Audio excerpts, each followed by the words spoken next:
So welcome back to the temporary home of the Forager's Rest Bar, which is otherwise known as the back of my shed. We're here today to talk about cocktail equipment, the sort of stuff you're going to need if you want to get into making cocktails. But also, I should mention at this point, stuff that you can just use that you've already got laying around the house. So you don't actually need to buy anything to get started. If you really want to, you can get things like a kit like this that comes with everything you need in it, or you can tell your loved ones that this is what you fancy for your next present, or you can just use what you've got and buy bits and pieces as you go along. Charity shops can sometimes be quite a good way to go if you're looking for things that are cheaper. So let's start with the classic, the cocktail shaker. So there are different types of cocktail shakers. And the first one I got is this. It comes as a glass and a cup. Sometimes they come as two steel cups. Um, they're the ones that you'll see cocktail makers in bars using. Goes over the head, good old shake. The only trouble with this is sometimes they're difficult to get exactly the right seal on them, and you end up throwing cocktail ingredients all over your shoulder. Other times, sometimes you get the right seal and you can't get the blooming glass back out. So they really, really are one that takes a bit of effort to get used to using, but they're good things to use. The next one, the opposite end of the scale, this is known as a cobbler, and it's the simplest one to use. You put your cocktail ingredients and ice in there, give it a good old shake, take the top off, and there's a little strainer in there, so it will strain out. The strainer can get a little bit blocked on these sometimes, but they are really, really simple to use. And there is an in-between option, which is known as the French or Parisian shaker, which looks like this. So it's two cups effectively that fit nicely inside each other. You can hold it with one hand for a good shake, and then you'll need to use a strainer to strain the ice out. Really, really simple to clean and just rinse out and use again every time. This is my go-to shaker when I'm making cocktails. Now, the alternative to those, if you don't want to go out buying gear, is an old jar. Just make sure it's well and truly clean, sterilised. You can use a clip top jar like a Kilner jar type thing, or this is an old coffee jar, or you can use a jam jar. The key is to just make sure that you've got your hand on the lid, and there you go, you've got your own cocktail shaker without spending any money. So next on the list is measuring jiggers. Why they're called jiggers, God only knows, but it's a way of making sure that you're getting the right amount of ingredients in your cocktail. Now, in the kits, they came with these, which is a 30 and 60 ml jigger, so roughly a single and a double. You can also get these ones, which are double-sided, so you've got 4 different measurements available to you with these. If you don't have cocktail jiggers and you don't want to spend the money on them, maybe you've got measuring spoons in your kitchen drawer.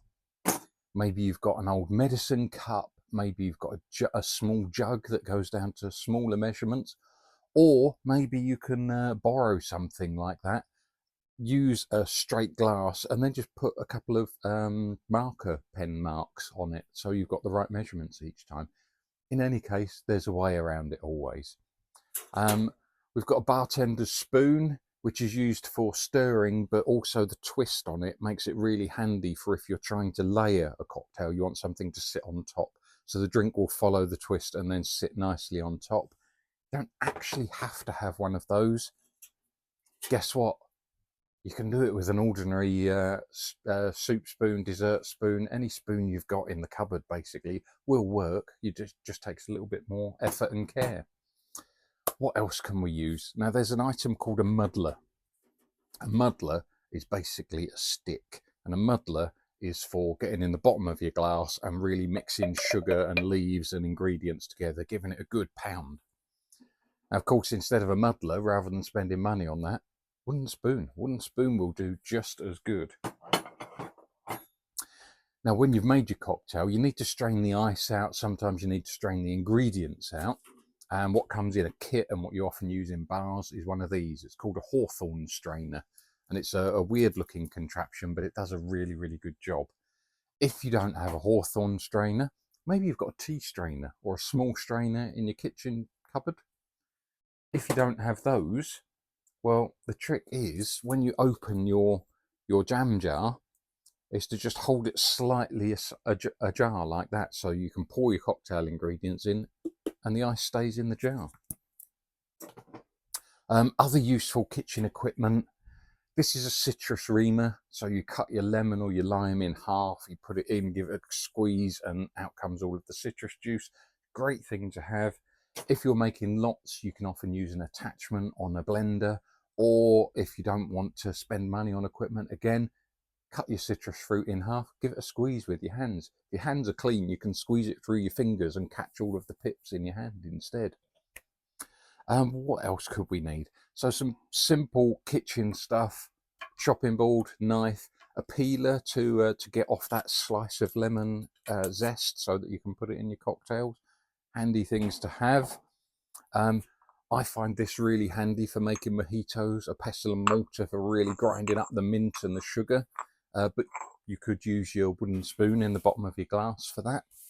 Speaking of glasses, a selection of glasses always helps, because having the right glass really does make a difference. You can get away with using whatever glasses you've got. You can use a coffee mug if you really want to, but having the right glasses can make a difference. So let's just talk through some of those glasses.